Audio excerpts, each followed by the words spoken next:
भारत में भी और जो लोग दुनिया भर में फौज के लोग हैं इनसे इंटरेक्ट करते रहे, इनकी बड़ी इज्जत करते हैं, बड़े ज़्यादा। इंडियन आर्मी में कोई ऑफिसर, कोई 4 स्टार जनरल इतना पावरफुल नहीं था इख्तियारात के हवाले से जितने ये पावरफुल थे। तो जनरल बिपिन रावत ये 26वें आर्मी चीफ थे। 1968 में इन्होंने कमीशन किया। गोरखा रेजिमेंट से इनका ताल्लुक था। 63 साल इनकी उम्र थी। बड़ा अरसा इन्होंने सर्व किया, बहुत अवार्ड्स लिए। जनरल बिपिन रावत जो हैं उन्होंने काउंटर इंसर्जेंसी ऑपरेशंस किए और जो आज़ादी की तहरीकें चल रही थी, नागालैंड हो, ये दीगर इलाके, ये जो नॉर्थ ईस्टर्न स्टेट्स हैं, कमांड्स बनाएंगे, इंटीग्रेटेड थिएटर कमांड्स अपने तौर पर वो ऑपरेट करेंगी। वेस्टर्न थिएटर कमांड पाकिस्तान को संभालेगी, नॉर्दर्न थिएटर कमांड बनाई जाएगी जो कि चाइना को संभालेगी।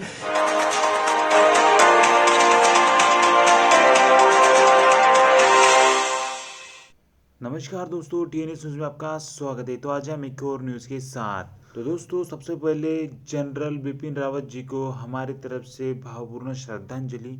बड़े दुख की बात होती है कि अपने इंडिया के मोस्ट प्रीवियस एंड एक्सपीरियंसिव जनरल जी की केरला में एक क्रैश में उनकी डेथ हो गई। तो दोस्तों, आप इस वीडियो में देख पाओगे पाकिस्तानी मीडिया खुद होकर बता रहा है कि ये जो जनरल बिपिन रावत जी थे वो इतने एक्सपीरियंसिव जनरल थे जिन्होंने इंडिया के लिए बहुत कुछ किया था, और उनके बारे में इतने तारीफों के पुल बांध रहे हैं कि आप इस वीडियो में देख सकते हो कि पाकिस्तान ने इंडियन जनरल के लिए आज तक कभी भी ऐसा नहीं कहा है दोस्तों।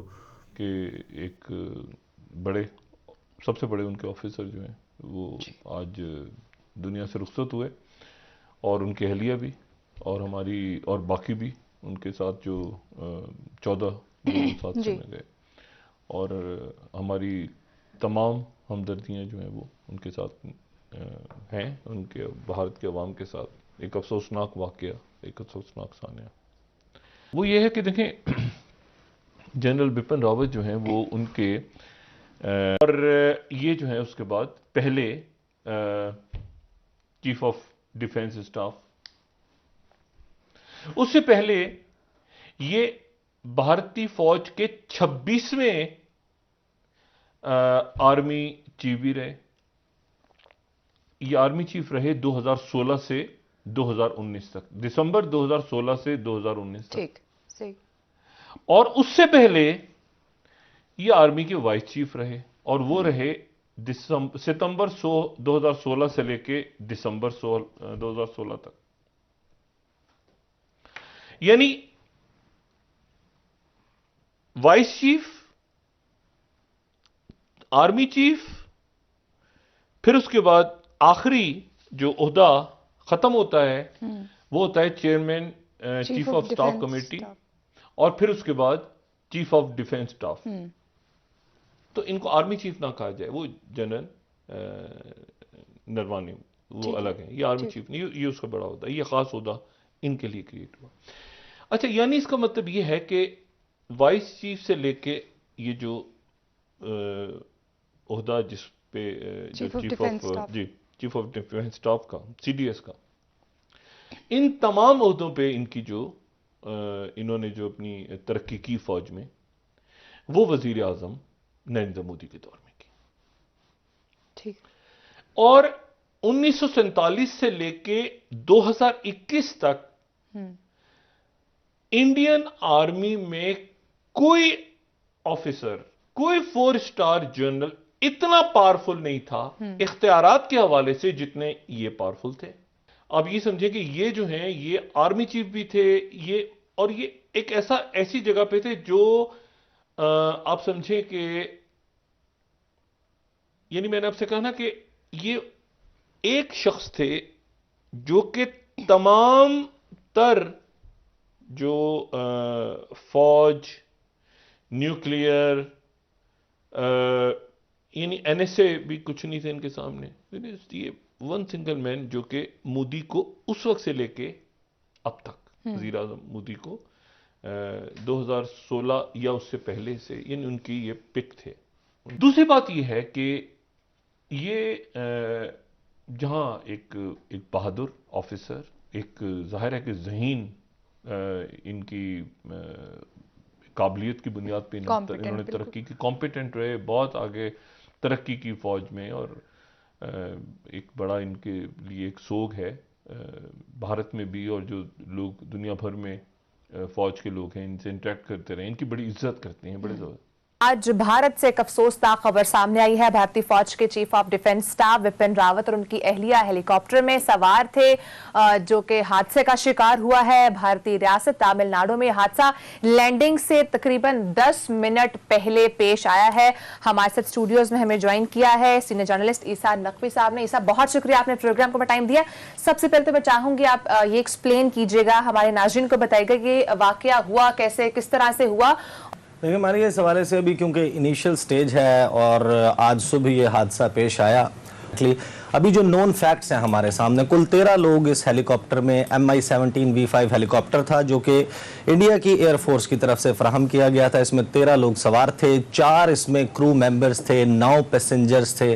उन 9 पैसेंजर्स में इंडिया के chief of defence staff general Bipin Rawat, उनकी अहलिया और दीगर अफराद शरीक थे।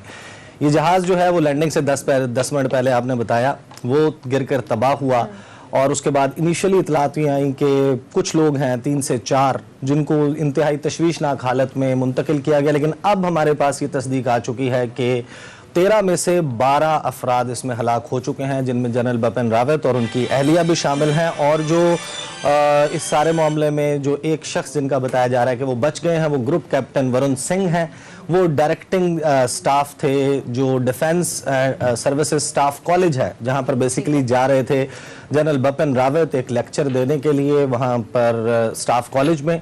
ये तो हुआ वो इंसिडेंट। इस वक्त पाकिस्तान और इंडिया के दरमियान कारगिल कॉन्फ्लिक्ट हुई, उसके बाद एक कारगिल रिव्यू कमेटी बनाई गई इंडिया में, जिसने रिकमेंडेशंस दी अपनी दीगर रिकमेंडेशंस के साथ कि इंडिया में एक चीफ ऑफ डिफेंस स्टाफ का ओहदा क्रिएट होना चाहिए। पहले CDS का ओहदा नहीं होता था। इस हवाले से बहुत ज़्यादा ले दे चल रही थी मुख्तलिफ फोर्सेस के दरमियान। तो जनरल बिपिन रावत ये 26वें आर्मी चीफ थे। 1968 में इन्होंने कमीशन किया, गोरखा रेजिमेंट से इनका ताल्लुक था, 63 साल इनकी उम्र थी, बड़ा अरसा इन्होंने सर्व किया, बहुत अवार्ड्स लिए। जो 26वें आर्मी चीफ हैं जनरल बिपिन रावत, इनको 30 दिसंबर 2019 को अनाउंस किया गया कि ये इंडिया के पहले चीफ ऑफ डिफेंस स्टाफ होंगे। और इनके जो जूनियर जिनको आर्मी चीफ बनाना था जनरल मनोज मुकुंद नरवाने, उन्होंने ज्वाइन कर लिया as 27th army chief.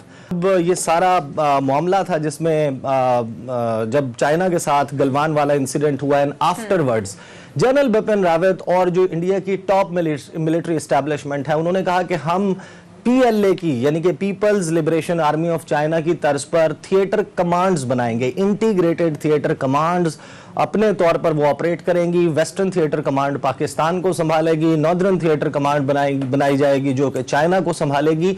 General Bipin Rawat के अगर आप करियर को देखें, जो नॉर्थ ईस्टर्न स्टेट्स हैं, जो जिनको 7 सिस्टर स्टेट्स कहा जाता है, इनके हवाले से जो सबसे ज़्यादा बात की जाती है कि जनरल बिपिन रावत जो हैं उन्होंने काउंटर इंसर्जेंसी ऑपरेशंस किए, और जो आज़ादी की तहरीकें चल रही थी, नागालैंड हो, ये दीगर इलाके, ये जो नॉर्थ ईस्टर्न स्टेट्स हैं, जो चिकन्स नेक के बाद एक बड़ी छोटी सी एक कॉरिडोर है वो मिलाती है, वहां पर मसाइल को हल करने में बिपिन रावत ने बहुत मदद दी। तो इनके आज पहली बार पाकिस्तानी मीडिया किसी इंडियन जनरल के लिए कुछ अच्छा बोल रहा है और कुछ सच बोल रहा है। तो दोस्तों, आप इस वीडियो को लास्ट तक जरूर देखिएगा, यह बहुत ज़्यादा इंटरेस्टिंग होने वाला है। हम आपको मिलेंगे नेक्स्ट वीडियो के साथ नेक्स्ट डे पर। धन्यवाद।